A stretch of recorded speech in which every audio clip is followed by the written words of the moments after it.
চলেন আজকে ঘর গোছাতে গোছাতে আপনাদের দুইটা কমেন্টের উত্তর দেই। প্রথমে একটা কমেন্টের উত্তর দেই, সেটা হচ্ছে কালকে আমি একটা আমার ছেলের সাথে ছবি পোস্ট করেছিলাম, আর সেই পোস্টে লেখা ছিল তুই, মানে আমার ছেলেকে আমি তুই বলে সম্বোধন করছি। আমার ছেলের সাথে আমি তুই করে কথা বলছি বলে সেই ভাইটা আমাকে ভাষা শিখাতে এসেছে। সন্তানের সাথে তুই বা তুমি যেটাই বলি না কেন সেটাই কিন্তু মায়েদের আদরের ডাক। আমি আমার ছেলের সাথে কিভাবে কথা বলবো সেটাও আজকাল শিখতে হচ্ছে। আমি তো আমার ছেলেকে ভালোবেসেই তুই বলি, এটা আবার খারাপ দৃষ্টিতে কেউ দেখলে আমার কিছু করার নাই। আসলে ভাই আমরা মূর্খ মানুষ, আমরাও তো শিক্ষিত মানুষ না যে তুমি বলে সম্বোধন করবো। আমরা আসলে মূর্খ মানুষ, আমার কাছে তুই বলতেই বেশি ভালো লাগে, এই জন্য আমার ছেলেকে আমি তুইও বলি। আচ্ছা ভাই বোনেরা, আপনারাই বলেন তো, সন্তানের সাথে তুই বলে কথা বলে কি সম্মান চলে যায়? যাই হোক, উচ্চ শিক্ষিতের সাথে মূর্খ মানুষ পক পক করে কোনো লাভ নাই। এই যে আরেক ভাই কমেন্ট করেছে, এই ধরনের কমেন্ট কিন্তু শুধু এই ভাই না, অনেক আপু অনেক ভাইয়ারাই কিন্তু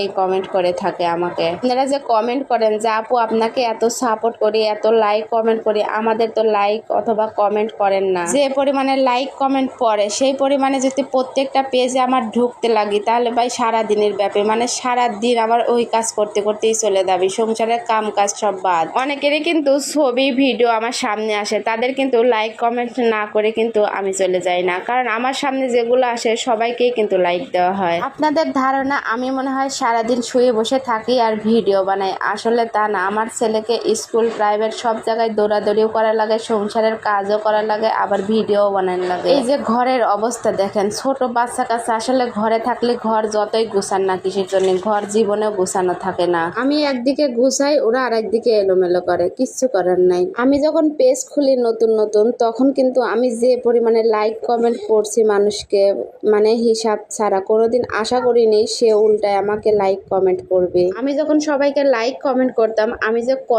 কতবার লাইক ব্লক খেয়েছি, কতবার কমেন্ট ব্লক খেয়েছি তার কোনো হিসাব নাই। এমনও দিন এসে যে ব্লক খেয়ে আর কখনো লাইক কমেন্ট করতে পারিনি কাউকে। আমার একটাই টার্গেট ছিল যে উল্টায় সে আমাকে সাপোর্ট করুক, এটা আমি কখনোই চাই না। আমি একটা জিনিসই চাইতাম যে আমার পেজটা ভিজিট হোক, মানে সবার সামনে যাক, সবাই চিনুক যে এই নামে একটা পেজ আছে। আপনারা তো বোকা, যাকে কমেন্ট করেন তার পিছনেই পড়ে থাকেন যে সে উল্টায় আমাকে কমেন্ট করবে। এরকম করলে কখনো কি ভিডিও ভাইরাল হয়? কখনোই না। আপনি যে একটা নতুন পেজ খুলেছেন এটা তো সবাই জানবে না, সবাই বুঝতেও পারবে না, কিন্তু আপনি সব জায়গায় যখন কমেন্ট করতে থাকবেন তখন কিন্তু আপনার পেজকে সবাই চিনবে। আশা করি আমার কথা আপনারা বুঝতে পারছেন। আর একটা কথা বলে, আমার সামনে যে ভিডিওই আসুক না কেন, ছবি আসুক না কেন, আমি কিন্তু সবাইকে লাইক কমেন্ট করি। আজকের ভিডিওটা এই পর্যন্তই। সবাই ভালো থাকবেন, সুস্থ থাকবেন। আল্লাহ হাফেজ।